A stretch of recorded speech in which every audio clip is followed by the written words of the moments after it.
जय श्री कृष्ण दोस्तों, आज हम जानेंगे महाभारत की एक महत्वपूर्ण घटना शिशुपाल के वध के बारे में। शिशुपाल का वध महाभारत के सबसे प्रसिद्ध प्रसंगों में से एक है। यह प्रसंग उस समय का है जब युधिष्ठिर ने पांडवों द्वारा बसाए गए इंद्रप्रस्थ में राजसूय यज्ञ का आयोजन किया था। पांडवों ने अपने पिता पांडु के मृत्यु के बाद हस्तिनापुर लौटने का निर्णय लिया। वहां पहुंचने पर उनके चचेरे भाई दुर्योधन ने अपने मामा शकुनी के साथ मिलकर पांडवों को मारने के लिए अनेक षड्यंत्र रचे, लेकिन वो असफल रहा। पांडवों और कौरवों के बीच द्वेष और संघर्ष दिन ब दिन बढ़ते ही जा रहे थे। इन्हीं संघर्षों और द्वेषों के बीच पांडवों और कौरवों के मध्य सत्ता के बंटवारे का निर्णय लिया गया। धृतराष्ट्र ने पांडवों को हस्तिनापुर से दूर खांडवप्रस्थ का क्षेत्र दिया। खांडवप्रस्थ एक बंजर और निर्जन भूमि थी, लेकिन पांडवों ने इस क्षेत्र को श्री कृष्ण और इंद्रदेव की मदद से एक भव्य और शानदार नगरी में बदल दिया। इस नगरी को इंद्रप्रस्थ कहा गया और युधिष्ठिर के राज्याभिषेक के पश्चात युधिष्ठिर ने इंद्रप्रस्थ में राजसूय यज्ञ का आयोजन किया। राजसूय यज्ञ को संपन्न कराने का उद्देश्य समस्त आर्यों के बीच पांडवों की सर्वोच्चता स्थापित करना था। इस यज्ञ में भारतवर्ष के सभी राजाओं को आमंत्रित किया गया। जब यज्ञ में सबसे पहले आग्र पूजा का विषय आया, तब भीष्म पितामह ने श्री कृष्ण का नाम प्रस्तावित किया, क्योंकि श्री कृष्ण सर्वश्रेष्ठ थी। शिशुपाल, जो चेदी राज्य का राजा था, उसने आपत्ति जताई और कृष्ण का अपमान करना शुरू किया। शिशुपाल श्री कृष्ण के बुआ का लड़का था और रिश्ते में कौरवों और पांडवों का भाई लगता था। शिशुपाल वसुदेव की बहन और चेदी के राजा दमघोष का पुत्र था। इस तरह से वह कृष्ण का भाई लगता था। जब शिशुपाल का जन्म हुआ तो वह विचित्र था, क्योंकि वह अधिक अंगों के साथ जन्मा था। उसकी 4 भुजाएं तथा 3 आँख थी और वह गधे की तरह रोता था। शिशुपाल के इस रूप को देखकर उसके माता पिता चिंता करने लगे और उन्होंने शिशुपाल को त्यागने का निर्णय ले लिया। लेकिन तभी आकाशवाणी हुई कि इस बच्चे का त्याग ना करें, यह बालक बहुत वीर होगा। जब सही समय आएगा तो इसकी अतिरिक्त आँख और हाथ खुद ही गायब हो जाएंगे।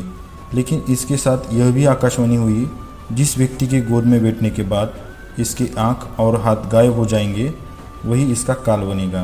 कुछ समय बाद जब कृष्ण अपने भाई बलराम के साथ बुआ के घर आते हैं, तो वह खेल खेल में शिशुपाल को अपनी गोद में उठा लेते हैं।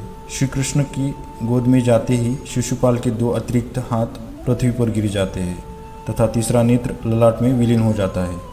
यह दृश्य देख शिशुपाल के माता पिता बहुत खुश होते हैं, लेकिन उन्हें शिशुपाल के जन्म के समय की वह आकाशवाणी भी याद आती है। फिर वो बहुत घबरा जाते हैं। तब श्री कृष्ण की बुआ श्री कृष्ण से शिशुपाल के प्राणों की रक्षा की मांग करती है। भगवान श्री कृष्ण अपनी बुआ को दुखी नहीं देखना चाहते थे, लेकिन विधि के विधान को वह बदल भी नहीं सकते थे। आकाशवाणी के मुताबिक शिशुपाल का वध सिर्फ उसी के हाथों संभव था जिसकी गोद में आने के कारण उसके अतिरिक्त अंगों से उसे मुक्ति मिली थी। इस तरह शिशुपाल अमर था, क्योंकि अगर श्री कृष्ण उसे आवेदन दे दे तो उसकी मृत्यु अन्य किसी के हाथों हो ही नहीं सकती थी। इसलिए श्री कृष्ण ने अपनी बुआ से कहा कि वो शिशुपाल की 100 गलतियाँ, जो क्षमा करने योग्य भी ना हो, उन 100 गलतियों को वह माफ़ कर देंगे, लेकिन 101वीं गलती पर उसे दंड देना ही पड़ेगा। शिशुपाल जब युवा हुआ तब वो रुक्मिणी से विवाह करना चाहता था, लेकिन रुक्मिणी भगवान श्री कृष्ण से प्रेम करती थी और उन्हीं से विवाह करना चाहती थी। रुक्मिणी के भाई रुक्मी को यह रिश्ता मंजूर नहीं था। तब भगवान श्री कृष्ण रुक्मिणी का हरण कर ले आए थे। इसी बात से शिशुपाल भगवान श्री कृष्ण को अपना शत्रु मानने लगा था। जब युधिष्ठिर को युवराज घोषित किया गया और राजसूय यज्ञ का आयोजन किया गया, तो सभी रिश्तेदारों और प्रतापी राजाओं को बुलाया गया था। इस मौके पर वसुदेव श्री कृष्ण को आग्र पूजा का मान मिला था, लेकिन यह बात शिशुपाल को पसंद नहीं आई थी और शिशुपाल ने इसका विरोध किया और श्री कृष्ण को भला बुरा कहने लगा। लेकिन फिर भी भगवान श्री कृष्ण शांत थे। शिशुपाल लगातार भगवान श्री कृष्ण का अपमान करने लगा था और उन्हें अपशब्द बोलने लगा। श्री कृष्ण वचन से बंधे थे, इसलिए शिशुपाल की गलतियों को सहन करते रहे।